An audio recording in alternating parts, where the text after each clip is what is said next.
after 2 years in Missouri, I had to go ahead and find now a full-time position. Right. And Carol and I, we both moved back to Maryville, just trying to figure out what my next position is going to be. And a guy named Art Ogden, who used to be the head coach at Maryville College, had taken a defense coordinator position at Salem College with Terry Bowden, Bobby Bowden's son Terry. Right. This guy named the head coach at Salem College. And Art helped me get a job as the linebacker coach at Salem College in Salem, West Virginia. Salem West by God, Virginia. Right, exactly. And so that was my first full-time job. Art later left, and I became the defensive coordinator. So Terry Bowden was like 26 years old as the head coach.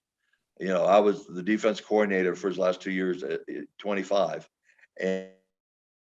Just his brother Jeff was there. A bunch of young coaches. Our quarterback at the time, our last 2 years there, was a guy named Jimbo Fisher, the head coach at Texas A&M. Right. And we really had some great teams. NAI school, same level at the time with that Carson-Newman was there for 3 years and had, just some great ball clubs over there. And there wasn't much left, to do in Salem, West Virginia. There's a town of 3,000. And when the Dairy Queen closed down in the wintertime, that was 1/3 of the restaurant.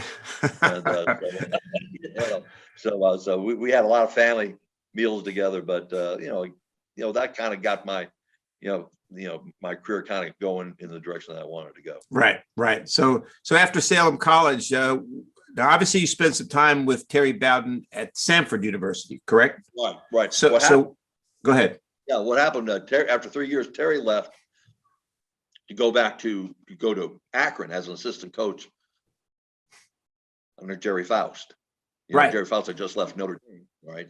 Right. I knew you would know that. Yes. And so Terry went there for a year, and so I left there to go to Susquehanna University for a couple of years. I was the defensive coordinator and head baseball coach. Okay. Won the title a couple of times. Loved it. Believe me, it was intense basebal practices. I'll bet. You never saw baseball players do up downs and things like that. Infield practices.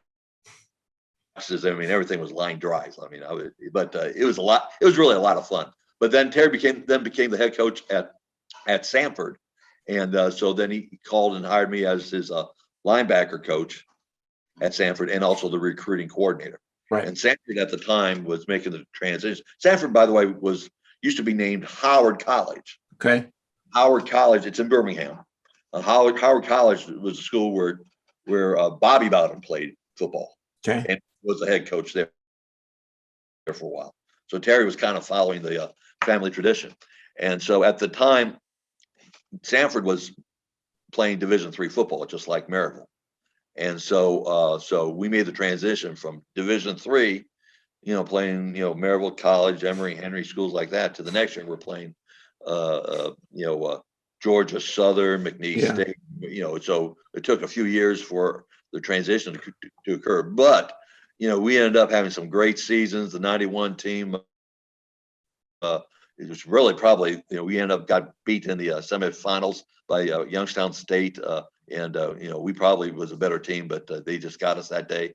But we had some great teams over there at Samford. So I was there for about 8 years. After Terry left to become the head coach at Auburn, Right. I wasn't able to go with him. He had to keep half the coaching staff from the Pat Dye staff. So Right. I didn't go down. Chan Gailey, who used to be the head coach of the Cowboys and Dolphins, he came in for a year to be the head coach. Then a year later on, I went to Shippensburg University up in Pennsylvania.